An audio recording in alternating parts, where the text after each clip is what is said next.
But first of all, I guess, starting with your life, if you can share with us a little bit of how was it to grow at such a unique family. My father used to be, well, he was, when he was alive, one of the most famous guitar players in Israel. So that's some of the showbiz, I guess. And I think there's nothing out there that has the I don't know to describe it, the depth of what arts in showbiz have for generations to come, how special it is. Like they say, there's no business like show business, and there isn't really. And you grew in a family where the late Robin Williams was, obviously one of the most famous actors and talented people I've seen, not met. How was it like growing up? What can you share with us about your childhood? Sure. Well, I grew up in the Bay Area in San Francisco, and I would consider my upbringing reasonably normal in terms of, I had friends who didn't grow up in show business and entertainment families or environments, and I'm still friends with them to this day. That said, with a famous father who's an entertainer, there was a certain way in which our family was structured that enabled us to spend a lot of quality time with him. When he was present, he was very, very present. That said, he was more introspective and quiet when he was at home. He was not out seeking to entertain. And so it was more of a different type of lens that you would see versus, say, someone who is constantly running around seeking to, gesticulate and the like. No, my daddy was very interested and focused around learning. He was very curious, and so that extended to his kids, myself, and the rest of my family. And he his hero was Albert Einstein. And so the things that he liked to do was learn more about science. He was an avid reader. He was a collector. He was very interested in having friends who were far more focused on scientific pursuits than just, say, keeping it to comedians and entertainers. Although he had many comedians and actors as friends, it was a spectrum. And for me, the part that I most, or the aspect of his personality or relationship that I most cherished, was a focus around science, technology, and different pursuits that I found, I gravitated towards. So that was our focal point around engaging in, activities together. He also loved computers and video games, and so we loved playing games together and the like as well. So it was a very engaging childhood, and one that I have incredible memories from. And what did you collect? Toys, books, comic books, art to some respect, clothes, at various points in his life. Not really cars, but all sorts of kind of objects of curiosities, things like that. And so he was, as a collector and a hobbyist, he was someone who was very focused around things like science fiction and fantasy novels. There was just an enormous collection of all sorts of wonderful things. And you still have, by the way, that collection of toys? And we do. Wow, that's nice. I think there's something about collectors of toys, maybe bringing back their childhood that way, old toys, classic toys. And I guess something about the fact that when you're an actor, somehow you need to be a little bit childish in how you think, and be more free than others might.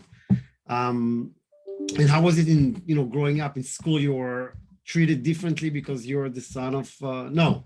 So No, I grew up in San Francisco. I mean, everybody's, I'm sure there were elements of that, but it wasn't, the schooling and education I had was very much focused on, right.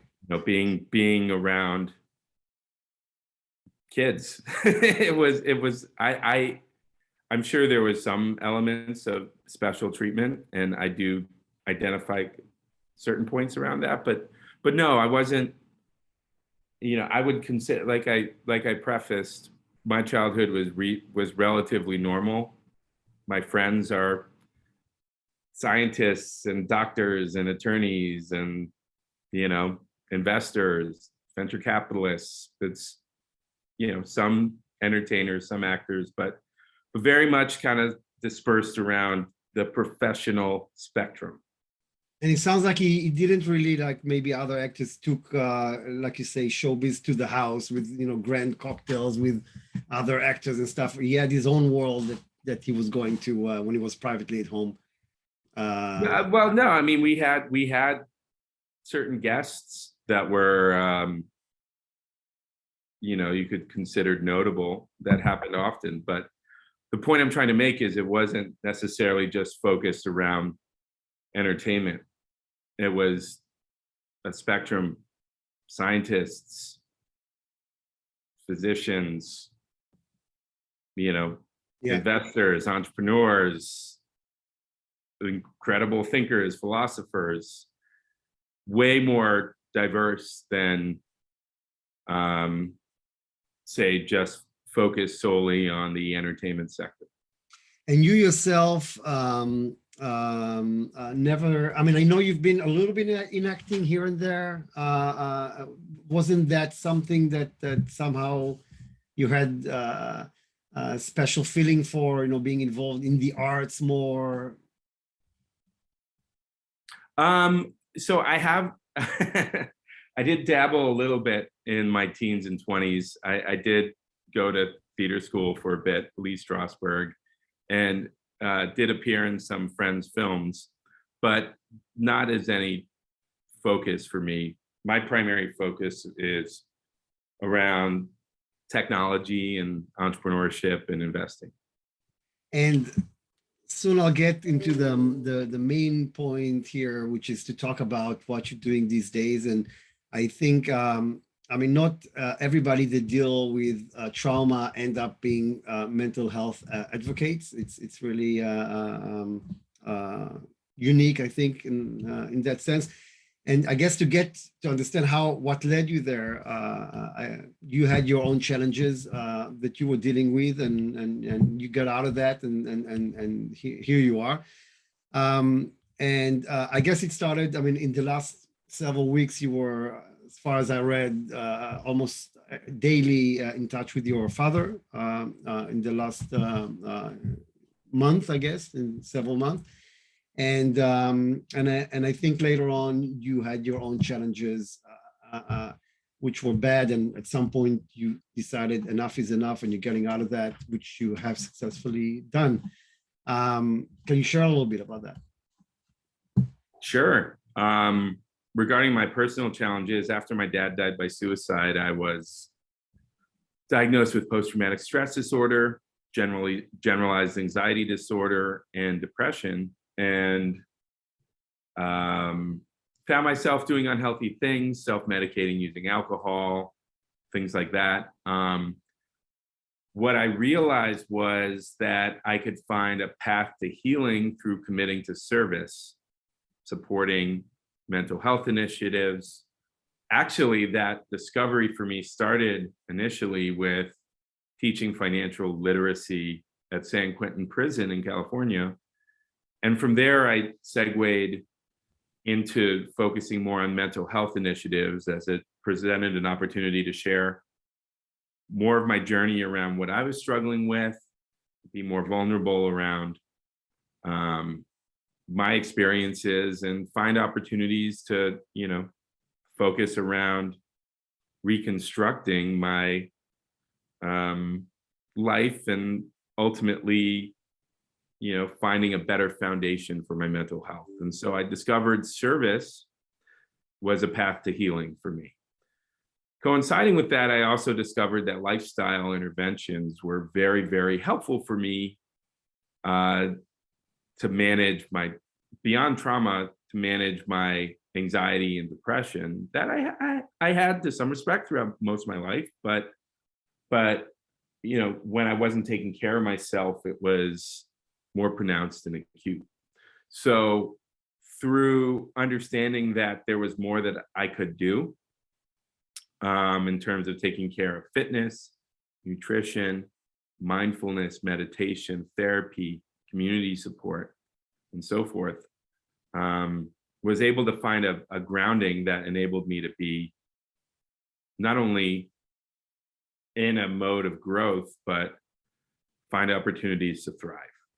So that process took time. It took several years, but through my journey, I discovered things like nutrition had a major role around my mental health, specifically my anxiety and depression and the like. And as I started learning more about what it was I was dealing with from a biological perspective, I started delving deeper into learning about neurotransmitter health, what it meant to synthesize neurotransmitters, how dopamine, serotonin, oxytocin, norepinephrine, epinephrine, the GABA system, how they all interacted with one another to create basically, what was the superstructure for my mindset and, mental state and general mood. So through understanding that and developing more of a systems-based approach to managing my mental health, I was able to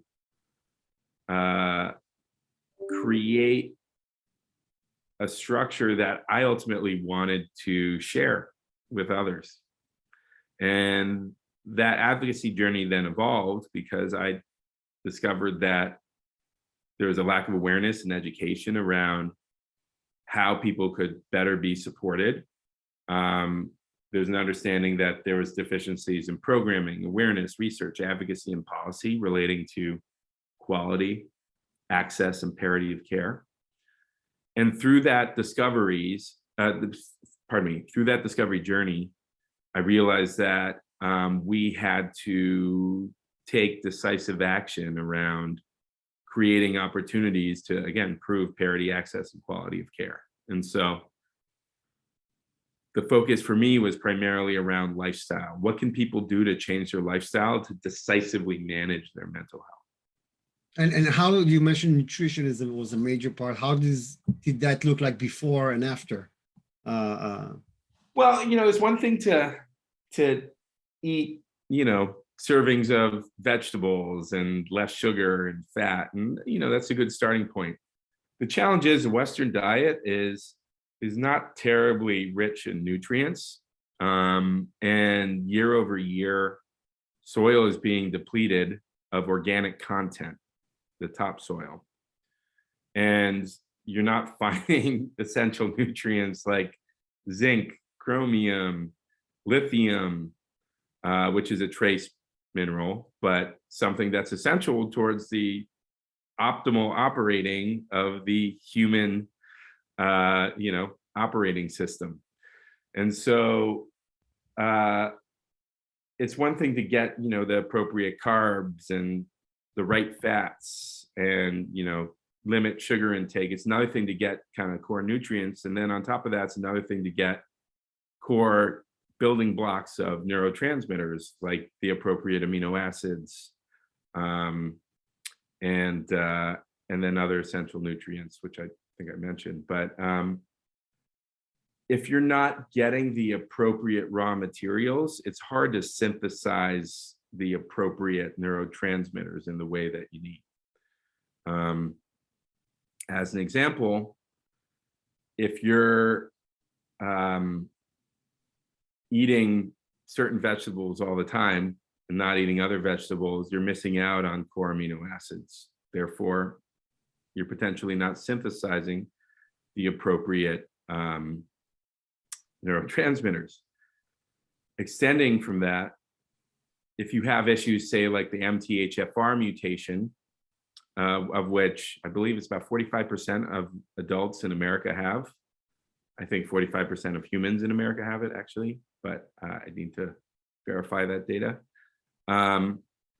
B vitamins are hard to synthesize, and you would need to take specific types of B vitamins, specifically methylated B vitamins and methylated folate, to manage appropriate serotonin synthesis. The same applies to establishing, the appropriate gut biome, microbiome relating to serotonin synthesis. And so there's a subset of probiotics called psychobiotics that enable you to do so. Hard to find in a regular diet. Extending beyond that, methylated B vitamins, methylated folate, you can find in some vegetables in smaller quantities, but you need them in concentration to get the appropriate serotonin synthesis. And then also things like fatty acids, DHA, EPA, and the like need to be a core part of the diet in order to ensure optimal brain health. That said, if you're DHA and EPA, which is most available in things like fish, cannot be consumed in certain from certain fish, because it leads to heavy metal content, right? Which in turn create all sorts of dysregulation in terms of mental health and brain health. So you need to be cautious and considerate around the sources that you're getting, the type of aminos you're getting, so the type of vegetables, the type of nutrients, and our traditional reliance upon just eating fresh food and a collection of vegetables and legumes that ultimately have those core amino acids isn't necessarily sufficient at this point because of the degradation of topsoil and the ultimate available nutrients in said topsoil. So this is kind of the insidious nature of how climate change, climate health, and mental health are all related to one another. We're just not getting the type of nutrients we need in your standard diet. Certainly not getting it from fast food. We're getting more of it from fast casual food. We can get it if we eat, specifically and ideally organically, but the majority of Americans are not doing that. If you're talking about other countries in the world, I would say Israelis eat better. Certain places in Europe eat better in terms of getting more nutrients, getting the appropriate diversity in diet that provides better mental health opportunities. But,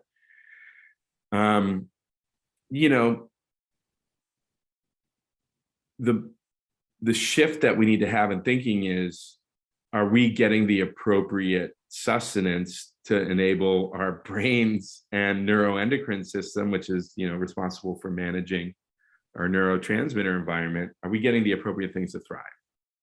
So when we say to ourselves, we're depressed, we had a bad day, let's treat ourselves with a nice film and popcorn and ice cream, we're basically just diving deeper into what we probably don't need. I mean, it depends, right? If we need dopamine, we need to engage in pleasurable activity, and things like sugar, things like sweets, they support dopamine. Things like playing video games or watching films support dopamine. The thing is, if we're doing it every day, then it can deplete our environment, and it's not necessary. It doesn't necessarily foster a long-term healthy relationship with our pleasure center. And when you say vegetables, you're saying, it's not just great that you eat cucumber every now and then, you actually must have diversification of. Yeah, ideally a customized diversification. Humans are made up, every human is different. And of course you can cohort. There are body types that respond better to different sets of vegetables or proteins. But I couldn't say to you, not knowing anything, this is what you need to eat, right? Really what it comes down to is developing a deeper understanding of what your body needs to best synthesize the materials that it can leverage to perform optimally. So you had your challenges. You treated yourself. Took you several years to get to a way better place. You became an advocate, supporting different organizations.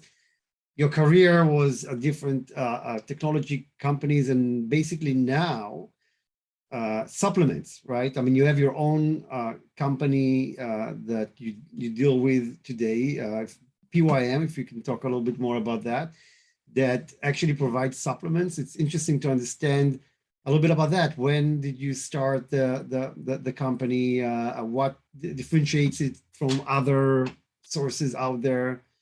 Sure. So when I was learning more about why I was having the anxiety I was having, I discovered a product that had 2 amino acids in it, GABA and L-theanine, that ultimately enabled me to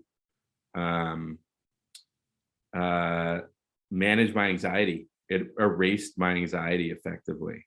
And through that experience, I was shocked and started researching more about what it was that I could do to decisively manage, again, this anxiety I had, bouts of depression. And I learned that there was a spectrum of products, amino acid precursors, and nutrients I could take that could ultimately erase my anxiety that I was experiencing on a day-to-day basis. And when I started looking into opportunities available to take products, I was like, there's not a brand or a company that stands for nutrition for mental well-being. And so my wife and I started creating products that ultimately provided support to manage feelings of anxiety and the like. And and I'm showing it right now, by the way, a little bit. Okay, great. We wanted to create a product and a brand that stood for breaking down the stigma associated with mental health and mental health advocacy, like Starbucks stands for coffee or Red Bull stands for energy. And so the reason why we started with dietary supplements, say, versus, creating a clinical product, one that, say, a doctor would prescribe, is that we wanted to ensure that a product could ultimately be available at grocery stores, at your corner store, at gas stations, something that you could take that was safe and natural and would provide the support needed. And ultimately, that was our starting point. We will be creating a nutritional adjunct that will be basically prescribed in tandem with more clinical interventions. But our starting point was get the brand out there, distribute a product that enables people to understand what it means to establish nutrition regimens for mental health. And the learnings from our perspective and being in market in the past 18 months is that we have to be educators on top of providing products, because people don't know that you can leverage nutrition to manage mental health. And so, you see our sweaters and shirts and the like. So, we, in tandem with creating these products, and we'll be launching a mental hygiene kit soon and an all-in-one powder very soon, an all-in-one daily powder that you could mix in a drink and ultimately take for nutrition relating to mental health. And so the lens that we have is, if you can solve for the nutrition element and then focus on other lifestyle things like fitness, therapy, community, connection, things like that, you're in a good place to then manage the other elements like trauma, isolation, any other more chronic conditions. I'm by no means opposed to pharmaceutical interventions. I think they're extremely important. That said, I believe, I'm of the firm conviction that if you establish a healthy lifestyle, you'll be in a much better place to manage your mental health than if you don't. And how old is the company?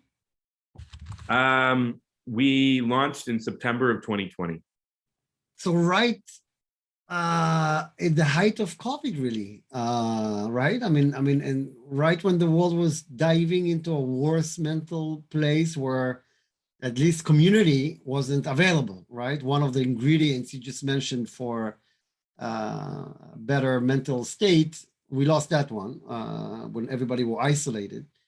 And America is obviously, like you mentioned, known for diabetes and fast food and all of that. So you're actually touching a very sensitive point. And so right now, where can you get your supplements? Is it just through your website or is it sold anywhere?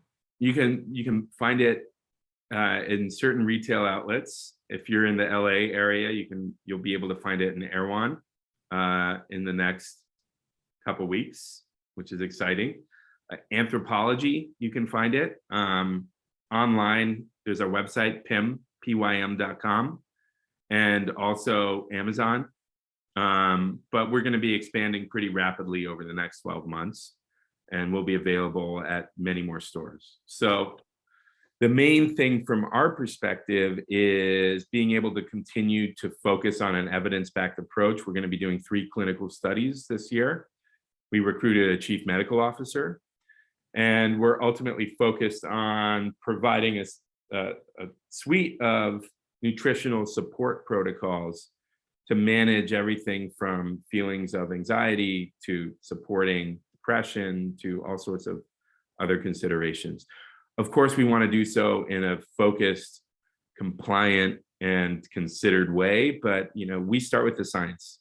That's where we have to start, and then build upon that. And you need the FDA's involvement doing what you do, or not necessarily? Yeah. We take the FDA's perspective on claims and compliance very seriously, and ultimately we would be seeking to establish clinical studies to get our products approved as medical foods. And that's what you do now 24/7? I focus most of my time. I also have 2 young children, and have a 3-year-old and a 1-year-old. So I'm very focused on taking care of them. And I also speak all around the US and the world around mental health advocacy. This is very key to my mission. And the company was basically you. Who invested in the company? Is it just you? Did you have any external investors? And I guess you'll be growing soon and will probably accept other investors to join. We are going to be announcing the closing of our seed round soon. Okay, that's So congratulations. we just raised an institutional investment rounds from primarily venture firms. And that will enable us to take our product and approach to the next level. And you've seen results? I mean, you've seen people use your product and actually manage to get to a better place? Every day we hear from people, every day. So, from our perspective, we're just at the tip of the iceberg. There's so much more work that needs to be done, and we need to be very focused on continuing to take an evidence-backed approach to formulating the products that people need for mental well-being. But our starting point, the approach that we're taking out the gate was, getting people the nutrition they need to better manage their mental well-being. And you're saying up till now, there wasn't any company that was coming with a similar solution to mental health issues? I mean, you can always buy vitamins that always tell you that you need to make yourself better here and better there. You don't eat enough fish, so take that vitamin. But there was nothing really that was focusing on the elements that would treat mental health. Is that what you basically... Not a company that's positioned to be the nutrition for mental well-being company. There are products that you can find that possess GABA and L-theanine and other things, but the way in which we're bundling it and creating basically opportunities to educate consumers is not something that we've seen in market. Oh, we have a question here. Being deeply involved in this space, I need to buy glasses. Can you share how much of an impact did COVID really have on the mental health of people who were more affected, elderly people, teens? I would guess that everybody got hurt here. When I see my kids go with masks to school, that couldn't be amazing, or couldn't meet their friends for a year or two. And do you know if the government is really aware of the mental damage the lockdowns created, and if it is taking any steps to address these damages? So I heard three questions there. The first question is, do we, have a deeper understanding of what demographics are most affected? And I would say teens and frontline healthcare workers are most affected. And then expanding beyond that, everybody was affected. But there are specific populations and communities that were deeply impacted by COVID and the isolation that came from it. Remote schooling is very hard for people who are in the formative years of socializing and developing friendships and connections with other humans, their tribes. There's been various studies, but I can say with confidence that over 90% of teens, based upon several studies that were done, a varying degree of confidence and sample sizes, but over 90% of teens experience some sort of mental health dysregulation over the course of the pandemic. Frontline healthcare workers experience burnout and at unprecedented levels, also exposing themselves to health risk and all sorts of other issues. Expanding beyond that, everybody, for the most part, had either themselves or a friend or family member impacted by COVID in some way, shape, or form. Isolation played a role, disruption of work, general health, long COVID is very real. And as a result of that, it's created all sorts of disruptions for people and their well-being. In terms of the second question, which is what governments are doing to manage mental health, I believe. Was that it, Denny? Yes, if the government is aware of the mental damages the lockdown created, and are they taking any steps to really address those? Okay, so let me first address whether the government is aware. The United States government is aware on a federal level, and states are aware and deploying resources at various cadences. There are certain states that have been very proactive around mental health. California, New York State, to some respects, states like Texas, Illinois, but resources are just starting to be deployed at scale now. So the Biden administration announced in February measures that would be taken to improve the quality of care for people and also expand opportunities for navigation, which are really important. So they'll be launching an initiative later this year called 988, which basically involves creating navigation opportunities for people in distress. Yeah. Yeah, and then internationally, you have countries that are extremely proactive. I will give special shout outs to countries like UK. Excuse me, is that a collection of countries? Britain, let's just call it, has been very focused around unlocking and establishing resources for mental health support. The royal family has been involved with that. New Zealand has been very proactive. They deploy, I think the most percentage of GDP per capita for mental health support than any other country in the world. Australia is having a crisis and is now learning more about what they need to do to best support mental health. And so they've been reasonably proactive. Canada is very forward thinking. Finland, the Nordic countries generally take a very proactive approach to mental health. A lot of positive developments, especially grassroots developments, but also public sector backed developments in India.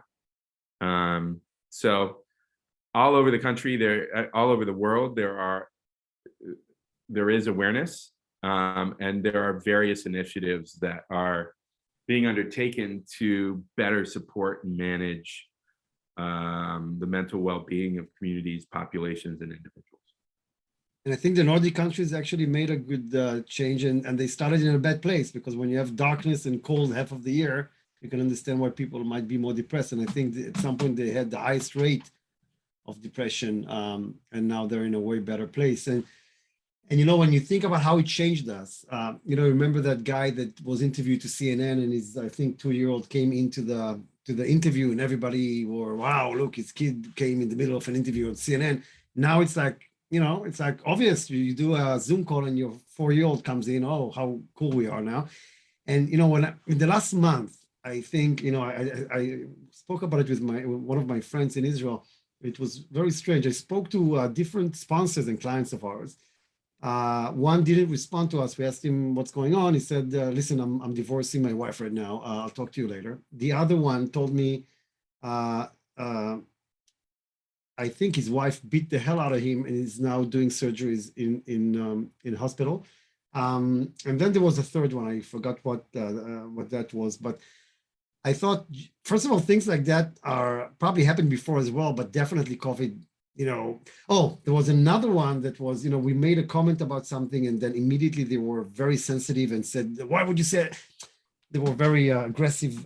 And I thought that didn't happen before. And in a way, people became more sensitive. Obviously, more people were pushed to the edge. So stuff happened, and then they share it with you. I mean, I never had in 20 years of doing that, a sponsor, a client, a corporate entity tell you that he cannot talk to you right now because he's divorcing his wife, or because he's in the hospital because his wife kicked the hell out of him, which obviously happened. So people are fragile. People are, COVID still takes its toll. I mean, let us also, we need to call out where we are in the period of world history. And this is not something I'd really thought out fully until recently, but we've enjoyed over the past 70 years a period of stability that's been reasonably unprecedented. There's been conflict zones, there's been issues, it's not to say that there wasn't anything happening throughout the world, but we are now entering a period of which we could see more relative volatility, I believe, over an extended period of time.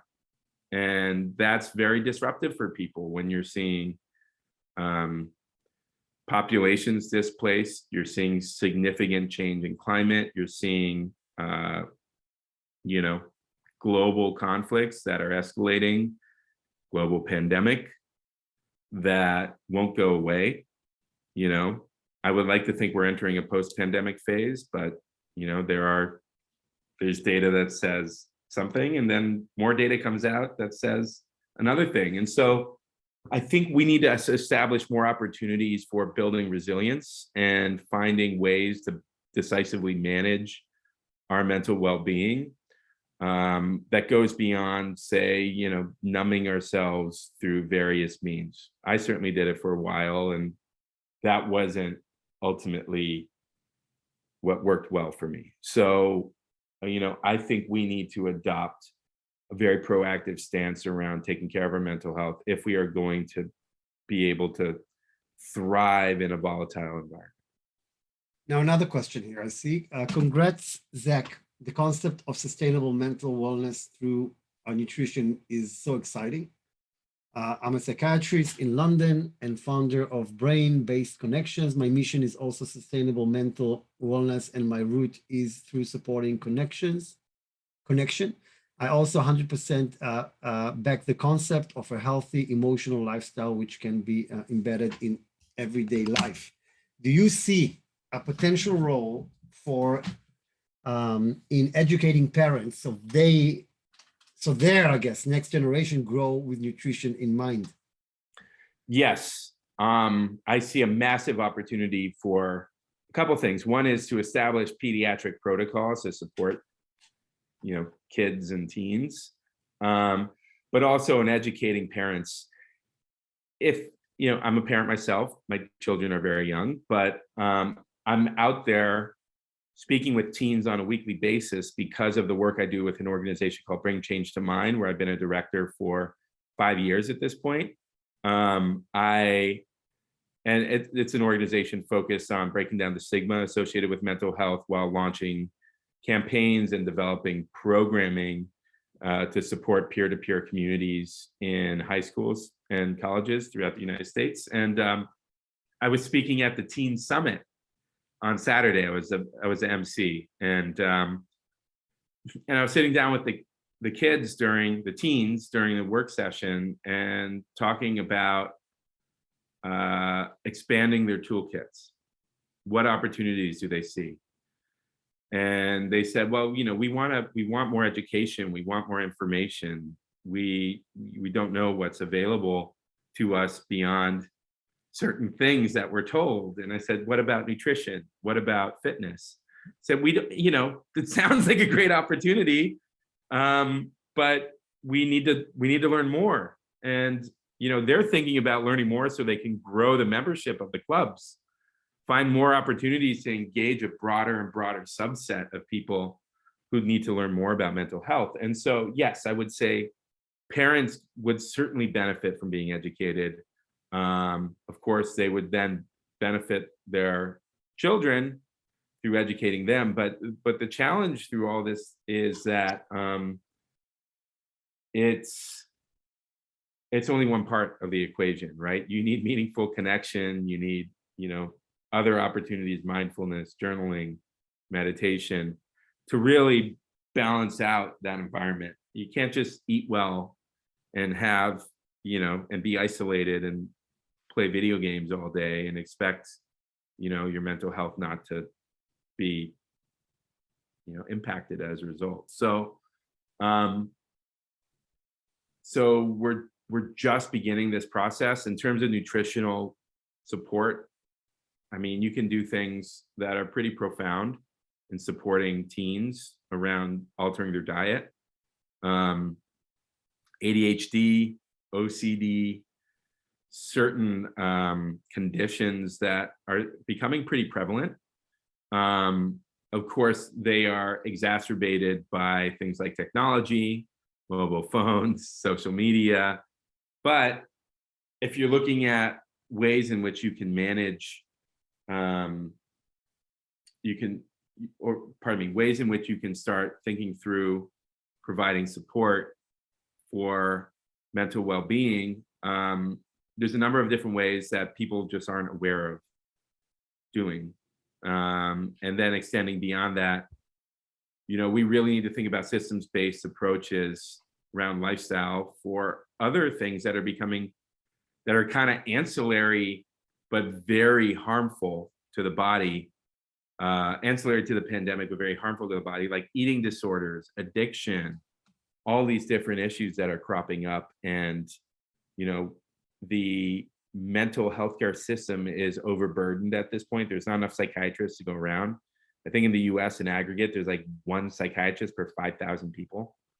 And that's not enough. There's counties in the US without a single psychiatrist. And I'm sure COVID donated a lot to the world's mental health going down the drain. But even before that, I mean, when you look at kids, you mentioned as a father, when we were growing up, we were more out there playing games with other kids in the soccer field or wherever, when today everybody are addicted to their phones, and that's all around the world, right? Everybody, even parents, are addicted to their phones, but kids are just playing games all the time.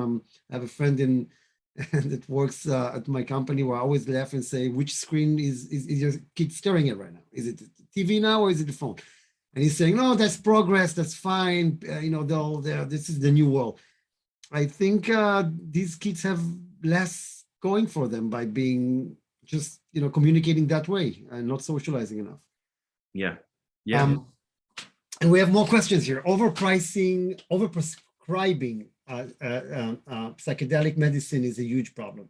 Are you researching how those medications affect neurotransmitters, and might that population have different needs?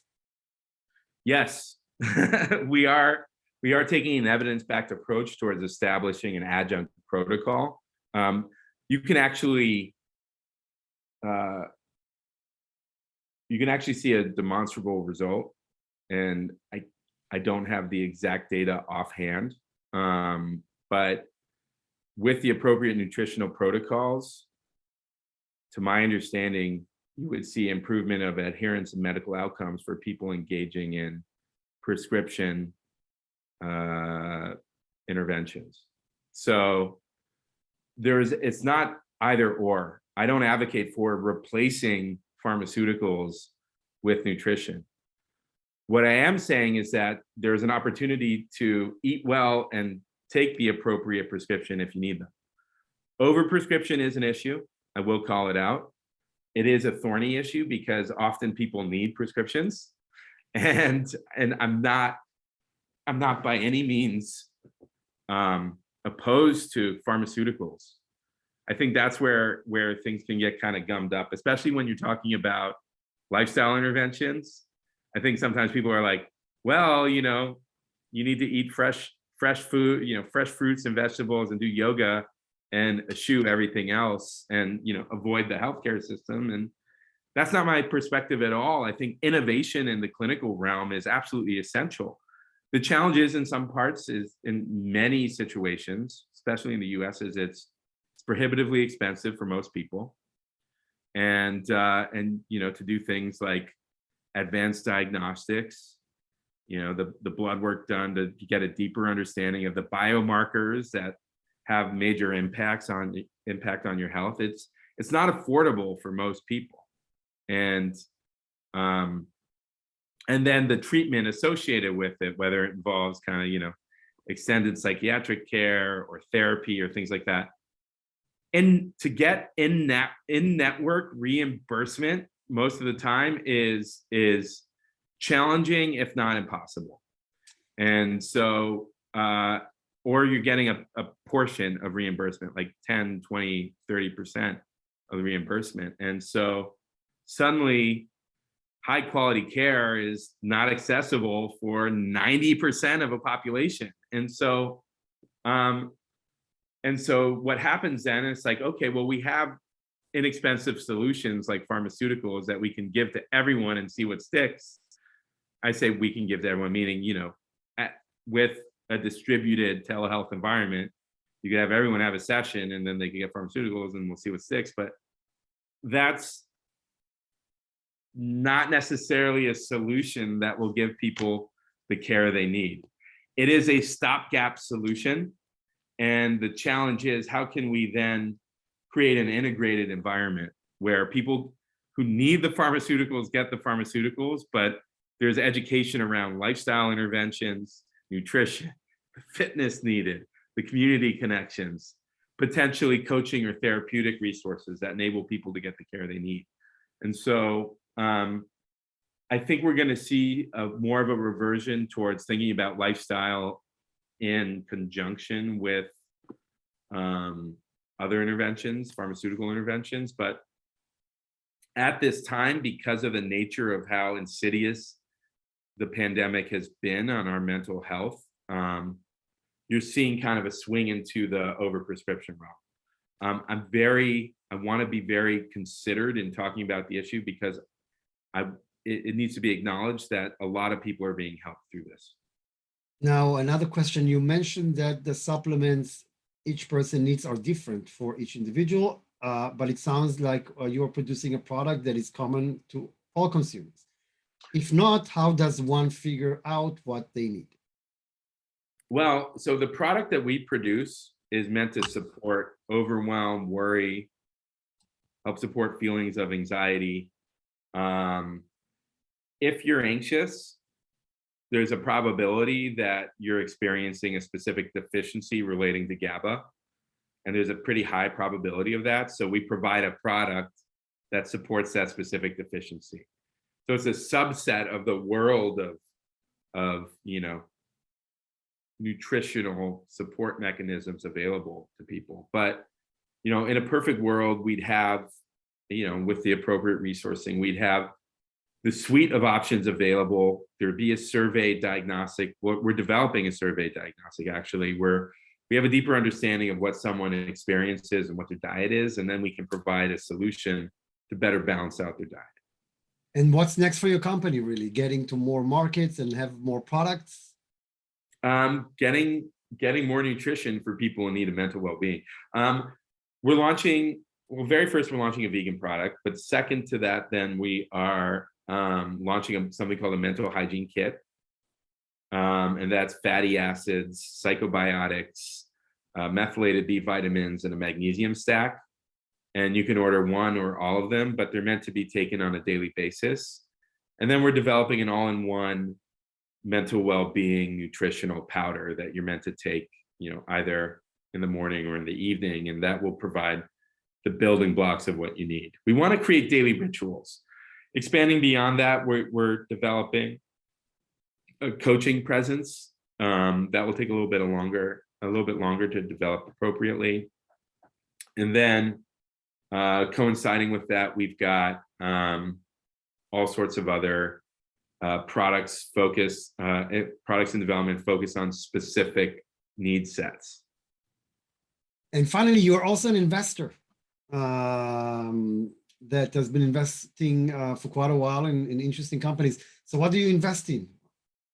I invest in people and who are solving problems that in most cases are leveraging tech-enabled solutions. I'm very passionate about machine learning. So, the focus for me, I think Web3 and everything going on blockchain is very interesting, but underlying all that for me is, I think, innovation and algorithmic development has been pretty profound over the past 5 years. And so, or the past 20 years, but specifically over the past 5 years. And so, my focus is in investing in people who are establishing new opportunities to leverage either ML or, an evidence-backed approach to things like nutrition or some sort of other technology-enabled solution. But it's primarily the people I'm most passionate about investing in. And finally, I've been wanting to ask that for quite a while now. How does Empire rank fourth in your list? Oh, yeah. Okay, so first for me is Return of the Jedi. Second for me is The Force Awakens. Oh, that's surprising. I really like, even though they took the 3 first films and put it in one, basically. Okay. Yeah. If I was talking about the spectrum of films, I really, really liked that film that was, I forget the name of it. I really loved it. What? Not Solo. It was the one that was kind of a side. Rogue One, I think. Rogue One. That's what you said. Rogue One. I loved Rogue One. Yeah, it was good, actually. Clearly enough where I loved it enough to not remember the name of it, but that's number 3 for me. And then Empire is number 4. The only thing about Rogue One, I felt they were trying to be politically correct. So they needed to have a woman robot, and they needed to have all sorts of different communities inside the film just for the sake of it, which I thought was a little bit forceful. So yeah, it was great speaking with you, and you'll be speaking in Vancouver, where we're going to have an entire session dedicated to that. And maybe what I'll do, I'll just share with you and probably ruin all of my connections that are left. So this is where I sit right now. You mentioned your father was a collector of toys. So do you see so you can see a little bit of what's going on here. I sit at one of the largest collections of Star Wars you'd find in Westchester, I think. Oh, I love it. I love it. I love it. So you have no idea what's going on. I cannot show you what's going on right now, but now I'm sure many of my sponsors are like, we're not working with this guy. You know, so just to share with you that passion at least was interesting because nobody's seen it before, and now you all have. So Zach, it's very interesting. If anybody wants to get in touch with you, we'll share a little bit more information about your company. We'll send an email to everybody who registered later on, and this is being recorded, so we'll be able to watch it later online. And yeah, and I wanted to thank you for spending over an hour with us today. Hey, it's my pleasure. Glad to have this session. It's been fun. Thank you, Zach. Thank you, everybody, and stay safe. Take care. Thank you. Bye-bye. Bye.